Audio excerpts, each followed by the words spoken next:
Alright, so we're going to do a problem all the way through, step 1 through 4. I'm attaching this. This is practice 11.11. So this is the key to that problem. So you can either watch this and know what's going on, or you can try this problem first and then come back and watch this video and see if you did it right. Here we go. So we've got a bakery, and you work there. Turns out loaves of bread are supposed to weigh 1 pound. From experience, the weights and loaves produced by the bakery follow a normal distribution with a standard deviation of 0.13 pounds. You believe the new personnel, the new guy, is making loaves that are heavier than 1 pound. Well, that's not good. As supervisor of quality control, you're very high up in the industry. Nice work. As supervisor of quality control, you want to test your claim at the 5% significance level. You weigh 20 loaves and obtain a mean weight of 1.05 pounds. All right, so we're going to go through the 4-step process. I'm going to want this to go away so I have room to work. So before I do that, I'm going to write down some important information. Okay, here's what we need to know. We need to know what is our sample standard deviation, or our sample mean. What is the sample size? What is the population standard deviation? We also need, or at least it would be nice to know what we're talking about. What is the mean? This is our units. And what our null hypothesis is going to be, what the claim we're trying to refute is. I don't really see any other things other than the fact that we want to remember that it follows a normal distribution, so we see that that's happening when it comes time to do our conditions. And then you weigh 20 loaves, but it doesn't say that they're random, so we might need to assume there. That's pretty much all that we need. So we need the sample mean, that's this 1.05. We need the sample size, 20. Population standard deviation, 0.13. The mean, what are we talking about? We're talking about the true weight in pounds. And then our null hypothesis, that's the 1 pound. It's supposed to weigh 1 pound, so 1. Right there. I'm going to clear this so we have room to do the rest of the problem. So, excellent. There it goes. All right. So, step 1. This is this is our foundation, right? This is our population parameter. We've got our null hypothesis and our alternative hypothesis. All this stuff. Okay? Step 1. Population. What are we talking about? We're talking about all loaves. Loaves? Loaves. All loaves of bread. The parameter, what are we trying to find out? We're talking about the mean pounds. How about our null hypothesis? We actually had that from the problem. We think the mean should be 1 pound. The mean should be 1 pound. And all our alternative,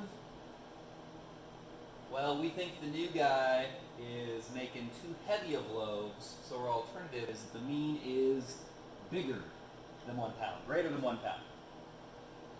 All right, let's go on to step 2. Step 2, conditions.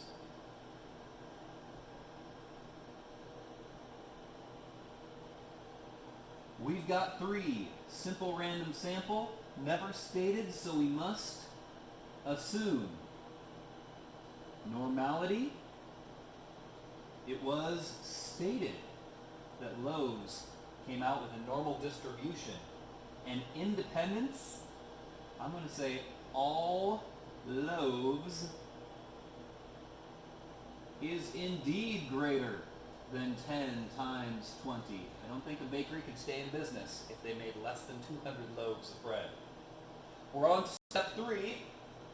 Erase this distracting line.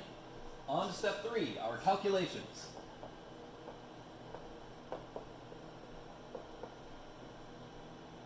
Z equals my sample mean minus my hypothesized mean, that's mu sub naught, divided by the standard deviation over the square root of n. Let's drop that in. What was it? 1.05 minus 1 divided by 0.13 over the square root of 20. And a better digital instructor would have already put that into their calculator. I'm going to edit this video and hit pause so you don't have to watch this.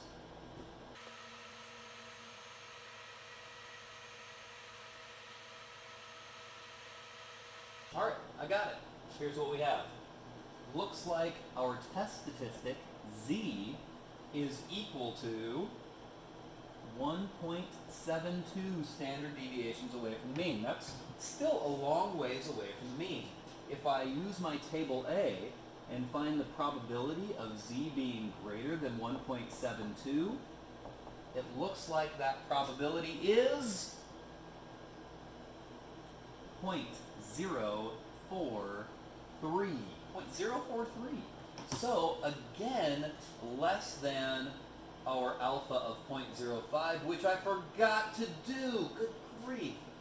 All right, part of step 1, which I didn't put in time, is to pre-establish your alpha. Alpha is 0.05. Otherwise, it's a little bit shady, and you can just change your alpha to help you out with your conclusion at the very end. So state your alpha. This is our significance level. We're saying we will reject anything lower than a 5% significance. And hey, what do you know? Lower than a 5% significance. So write it down, hit pause, whatever. I'm going to erase, and we'll finish off with our conclusion.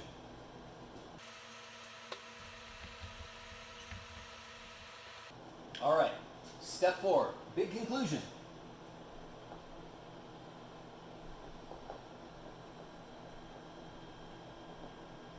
We need several things. We need evidence.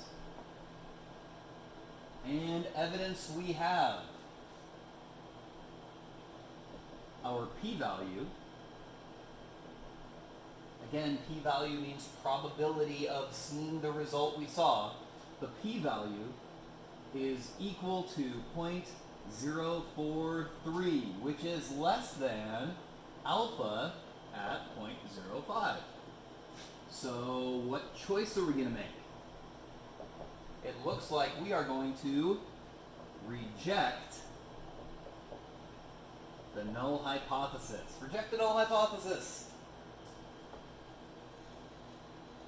Which means it seems, so we're statisticians, which means we're never going to fully commit to a result. Maybe this happened randomly. We don't know. But the probability was below our alpha, so it seems that the lows